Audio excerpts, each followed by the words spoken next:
అండి నమస్తే, welcome to our channel. ఈరోజు మనం కొన్ని టైం సేవింగ్ టిప్స్ అయితే తెలుసుకోబోతున్నాము. ఇంకొచ్చి ఫస్ట్ టిప్ అండి. ఇంకా మనం మూకుడు ఉంటుంది కదండి. సో మూకుడు ఒక్కొక్కసారి బాగా నల్లగా అయిపోతుంది. నేను ఒక కూర చేశాను, కూర మాడిపోలేదు కానీ మూకుడు అయితే మాడిపోయింది. ఇలా మూకుడు మాడిపోయింది. ఇది చాలా ఈజీగా, ఎక్కువ మనం కష్టపడకుండానే ఈజీగా మనం క్లీన్ చేసుకోవచ్చు. అలా అంటే ఫస్ట్ ఏంటంటే కొంచెం వాటర్ అయితే యాడ్ చేసుకోవాలండి.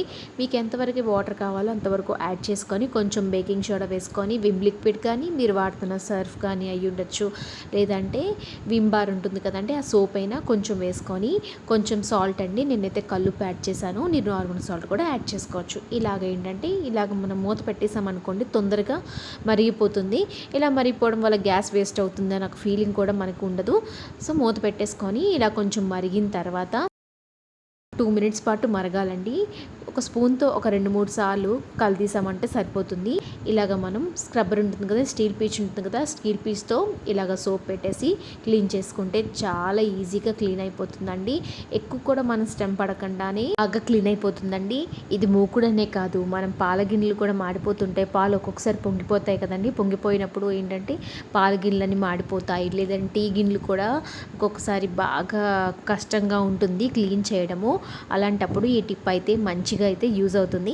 నెక్స్ట్ టిప్ అండి, టమాటాలు ఫ్రిడ్జ్లో పెట్టేస్తూ ఉంటాం కదా.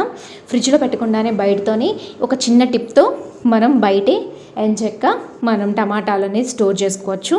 అది ఎలా అంటే ఇలాగ టమాటాలు ఉంటాయి కదండి, ఇలాగ అందరి దగ్గర ట్రాన్స్పరెంట్ టేప్ ఉంటుంది కదా, ఈ వైట్ ఈ టేప్ ఎక్కడైతే పైన ఉంటుందో ఈ పైన మనం ఈ టేప్ని అయితే ఇలా పెట్టేసుకున్నాం అనుకోండి, పెట్టేసుకుంటే టమాటాలు అనేవి పాడవ్వండి, చాలా ఎక్కువ రోజులైతే ఫ్రెష్గా ఉంటాయి.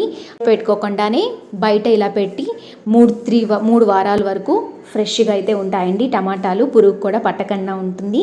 బెల్లం తొక్కలు అయితే తీయడానికి మనం కత్తి కానీ, లేదంటే కొన్ని సమయంలో మనకి స్పూన్స్ అయితే వాడతాం కదా, సో స్పూను కత్తి ఏం అవసరం లేకుండా ఈ రాయి ఉంటుంది కదండి, మన రోటి పచ్చళ్ళు చేసుకుంటాం కదా, ఇలాంటి రాయి పట్టుకొని మనం రుద్దేసుకున్నాం అనుకోండి, గట్టి కూడా ప్రెస్ చేయక్కర్లేదు. ఇది రాయి కాబట్టి కొంచెం గరుగ్గా ఉంటుంది.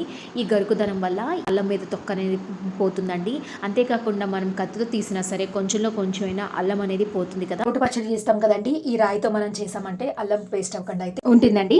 మీకు కానీ టిప్ నచ్చితే లైక్ చేయండి. నెక్స్ట్ టిప్ అండి, కొబ్బరి చిప్పలు మనం పడేస్తూ ఉంటాము. సో వేస్ట్ కదా, దేనికి పనికి రాదు అని చెప్పేసి పడేస్తున్నాము.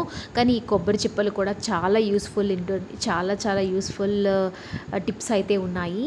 దాంట్లో ఒక టిప్ అయితే మీకు షేర్ చేస్తున్నాను, ఒక చిట్కా అండి.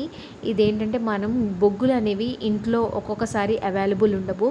ఎందుకంటే ఇప్పుడు అందరికీ ఫీవర్లు వస్తున్నాయి. సో డెంగ్యూ అని, దోమల వల్ల ఫీవర్స్ అని వస్తూ ఉంటుంది కదా. సో దోమల వేడితే ఎక్కువైపోతూ ఉంది. ఇంట్లో ఏంటంటే పొగ పెట్టుకోవడం అంటే మనం సాంబ్రాణి పెట్టుకొని ఉన్నామనుకోండి, అసలు దోమలు అనేవి మన ఇంట్లోకి అయితే చేరవండి.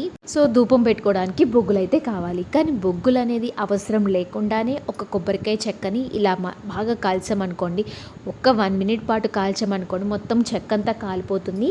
అది ఒక కొంచెం బొగ్గులా రెడీ అవుతుంది కదా, చిన్న ముక్కలుగా చూసారు కదా. బ్లాక్గా అయిన తర్వాత కొంచెం వెల్లుల్లిపాయ తొక్కలని పడేస్తూ ఉంటాం కదా.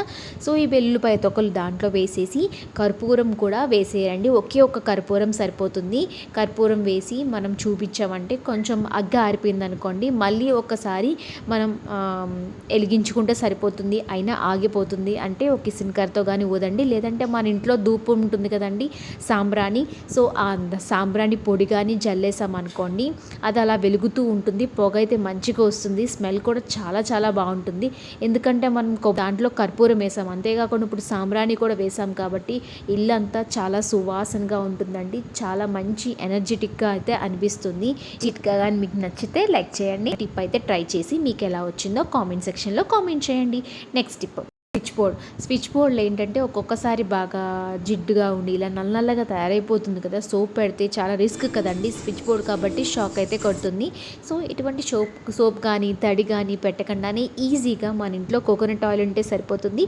కోకోనట్ ఆయిల్ చిన్న కాటన్ క్లాత్ కానీ తీసుకోవచ్చు. నేనైతే దూదైతే తీసుకున్నాను. ఇలా దూది మీద కొంచెం కోకోనట్ ఆయిల్ మంచిగా స్ప్రెడ్ చేసేసి మనం వేసామనుకోండి, క్లీన్ చేసుకున్నాం అనుకోండి, ఎక్కువ కూడా రుద్దక్కర్లేదు, జస్ట్ ఇలా రబ్ చేస్తే సరిపోతుంది. బాగా రుద్ది చేయక్కర్లేదండి. స్విచ్ బోర్డ్ అనేది క్లీన్ అయిపోతుంది. అంతేకాకుండా చాలా షైనింగ్గా అయితే ఉంటుందండి. కావాలంటే ఒకసారి ట్రై చేసి చూడండి. మీకు ఎలా వచ్చిందో కామెంట్ సెక్షన్లో అయితే కామెంట్ చేయడం అయితే మర్చిపోద్దు.